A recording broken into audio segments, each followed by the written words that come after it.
So I guess you can say let's get back into the subject of kids or raising kids at this point with the epidemic that I do believe that has most definitely caused. Not a lot will actually again agree and or admit to it, but again I definitely believe that the evidence is again definitely there. I definitely wonder how many kids definitely grow up without, and I'm not even going to fully say without fathers, but I'm definitely going to say how many kids grow up, just without a stable house home, to where they have both parents there, but again, both parents don't know what they're doing, and thus forth, trouble and etc. exhaustion. Because I think we again have plenty of evidence that proves just because you have both parents at home doesn't mean you grew up with a happy childhood. It doesn't mean you did. And again, it can range from a lot of reasons, whether it ranges from again economics of budgeting and etc., not really having enough money, or whether it ranges from the way your parents treated you in terms of how many kids get abused. That's again another case, at least if you were to ask me, another case of being a huge epidemic everywhere. And again, it really does make me think to myself, why? What in God's name? But as I said before, a lot of people, I'm pretty sure, they either don't care or they're going to use religion as their way to, bag up that stuff. And like I said before, it's very disgusting. It's very horrible. And that's why it's almost like saying it's like almost like saying, and like I said before, I'm not trying to say I want cops to go from door to door to door, knocking on doors, trying to see this and that and how. I'm not saying I want that, but I'm definitely saying there's a lot more that each and every neighbor can do. But who am I kidding? Again, a lot of people don't think like me whatsoever when it comes to this mechanism. And I hate to make it sound like I'm an egotistic, I guess goofball or whatever else. But I'm definitely saying my personality towards it is that, like I said before, I think it was the song it wasn't Zero Tolerance. It was Rebuild the City. Like I said before in Rebuild the City, it's like what Tupac said in his song, learn the city as I think it's as brothers instead of two distant strangers. And that's one of the top things, like I said before. The evidence is clear. That's again something that's been existing for quite some time when it comes to that verse. Like that verse itself, it's there, but how many people actually care? And I think again, I think a lot of this stuff is common knowledge. I think a lot of these phrases are common knowledge, but again, not many people care enough to actually put into their own lives. And that's why I definitely question a lot of churches, because what in God's name are you doing? Please tell me. And that's why I definitely look forward to the day where I'm visiting quite a few churches, because I want to see what in God's name are some of these churches doing that truly help heal this culture, versus you just gather there or you don't gather there and etc. happens. Because there's too many churches in some of our cities, if not all of our cities, too many churches, period, for there to be as many epidemics and etc. as there is. And when I say epidemics, I mean such as, again, drug overdoses, alcohol poisoning, and again, ranges from even beyond that, or in addition, you could definitely say, again, abusing of your wife, abusing of your kids, etc. Harassment here, harassment there, etc. The evidence again proves what it proves. It's disgusting, it's horrible, and it makes you kind of want to puke at times. Sometimes for me, it makes me want to scream at the top of my lungs and think to myself, what in God's name is wrong with so many people's mentalities? Do this many people not know Jesus? Do this many people not know what truly being saved in the Word is? But I think, again, this is, again, a fallen world. And I think that right there answers it for you. It's a fallen world. A lot of people, as I said before in other videos, they are trapped in the devil's matrix and don't even realize it. A lot of people are. They're trapped in the devil's matrix and they don't even realize it. And again, the evidence proves over and over again between how you talk, how you act, and etc. And I'm not even joking. God bless the youth, but I'm pretty sure a lot of youth are trapped in the devil's matrix and don't even realize it. And again, the evidence proves what it proves, honestly. And like I say, and God forgive me, again, past, present, and future, if I'm ever a hypocrite to any and everything that I'm saying, because I really want to be held very much accountable for any and everything which I say and do on a daily basis, you know. But I can assure you, you know, definitely I do enough right every day where, again, the evidence again shows where it shows where it, you know, shows what it shows. Not to say that I don't chase better every day, because again, that's exactly what higher morals is. I possess higher morals. I am chasing better. I'm chasing cleaner. I'm chasing, you know, I'm chasing the best version of myself definitely every day of my life. And that's another thing. How many people aren't chasing the better version of themselves? But again, I think a lot aren't chasing the best version of themselves, the better version. A lot of people aren't.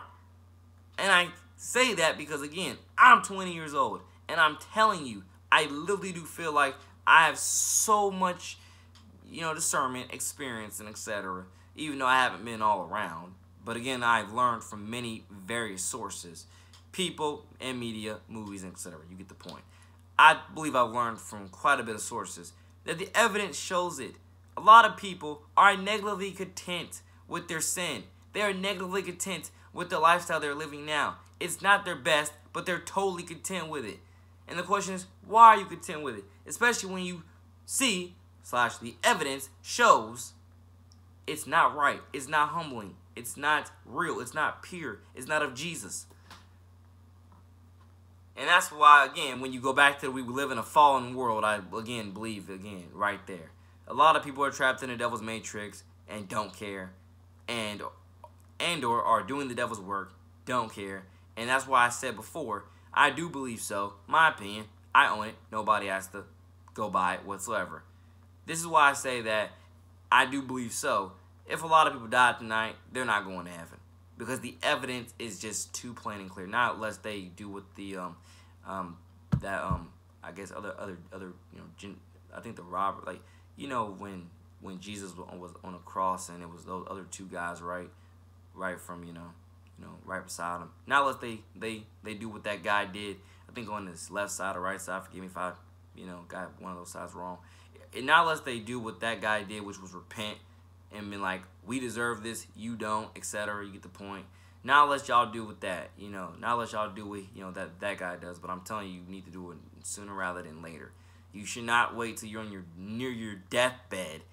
You should not wait till you're on your deathbed to finally do it. Which is, again, another epidemic that we face. A lot of people are waiting until they're on their deathbed to finally repent from anything. Ladies and gentlemen, the evidence again proves what it proves. Again, God bless all the adults and elderly out there, but I really do question and wonder how many adults and elderly don't know what in God's name they're doing, and they're being false teachers and false preachers to the youth, and etc. Because again, the evidence is definitely there. I'm saying, because at least the way I put it, and what my discernment tells me, if you're not chasing the best version of yourself, you're not moving forward every day. If you're not doing that, if you're not chasing the best version of yourself every day, you're not moving forward. Not to say you don't have stops here and there where you are totally content with things, and not to say at those times you're not meant to be content with it, but ultimately you're chasing the best version of yourself. And again, I definitely hope everybody gets to those pieces of discernment one of these days. One of these days that will help pave, everything else for them in their life. Because the evidence is, again, very 2 + 2. It's very right in your face. It's very clear. And I definitely wonder. I definitely wonder.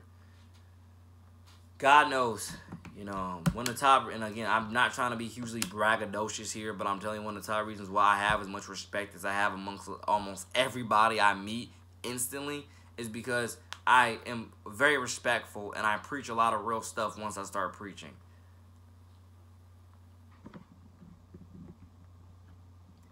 And, and like I said, the very much thing, especially to all of the youth, I want you to take purely from my entire existence, is to truly love thy neighbor as thyself, and that will help solve practically, I would definitely say, all your problems. If you truly love thy neighbor as thyself, that's going to practically solve all your problems. If you truly learn to love thy neighbor as thyself. And I'm not saying that you won't get bullied, you won't get harassed, and etc. That stuff is definitely going to come and it's definitely going to go.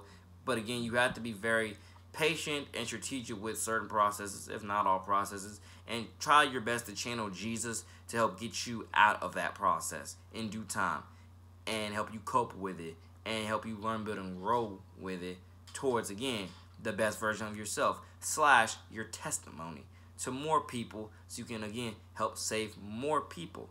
Again, it's very elementary if you were to ask me with everything that I'm preaching here right now.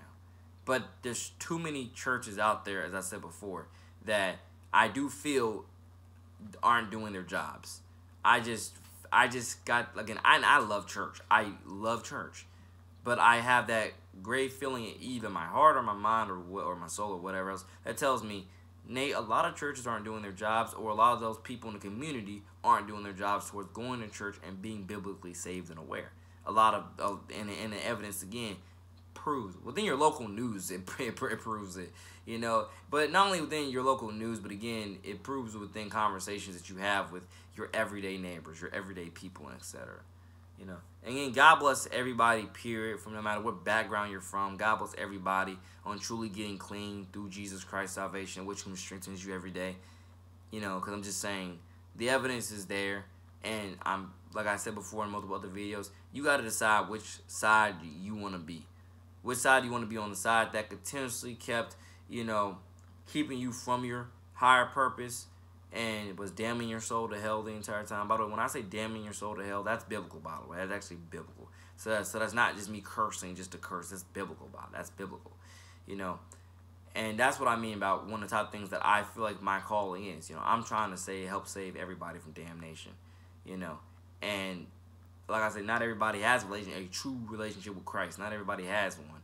So like I said before, that's one of the top things I feel like my calling is to do, is to help bridge those gaps.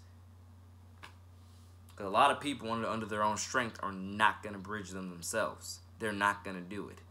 You don't need me. You don't need me or any pastor, any priest, etc. You don't need any of us to help you, to help bridge, you know, like, or you don't need us to, you don't need us to help bridge those gaps. You don't need us to, you don't need anybody, you know, you don't need anybody to go to Christ. You don't. Most definitely. But my big point there is, like you don't need anybody to talk. You don't need anybody, but you to get to talk to God. Like you don't have to go through anybody. You get the point. Oh my God, I'm over trying to. I don't know what I'm trying to get the most political. I don't know whether I'm trying to quote it directly or get the most politically. Oh Lord, forgive me for the last 10 seconds. I don't know whether I'm trying to go biblical or go literally be the most politically correct I can. I don't know which. I'm trying to do one of those two. I'm either trying to go directly by the Bible or be as politically correct as I can. I one of those two, if not both. But and forgive me if politically correct isn't the right phrase there, but it's definitely the one that popped in my mind to try to use. But yeah, you don't need me to go to you don't need me to talk to Christ. You don't need me to talk to God. You don't need anyone to talk to Christ. You just need yourself and your own willing desire, because everybody's able to do it, but not many people are willing. So you don't need me, but I can assure you, a lot of people, the best way to phrase that, a lot of people, they're able, but they're not willing. So what that translates into, you're not going to do it by your own strength. I need to be there for you, to help walk with you, to help bridge that gap, to help make you more and more every single second / every single day or whatever else, more willing, so forth and so forth, to talk to God, to talk to Christ. And like I said before, there's a lot of false prophets out there, and I hope everybody realizes there's a lot of false prophets out there. And one of the top things that if you were to ask me from my discernment, they seek to do, they seek to confuse any and every gullible mind, and or ignorance is a better way of saying it. They are out there to literally fool any and every ignorant mind. There's so many other words, but you get the point, about the Bible, and to, you could say, ultimately rewrite it, and etc. But again, stay prayed up against these, false prophets and stuff like that, because again, they expose themselves every day.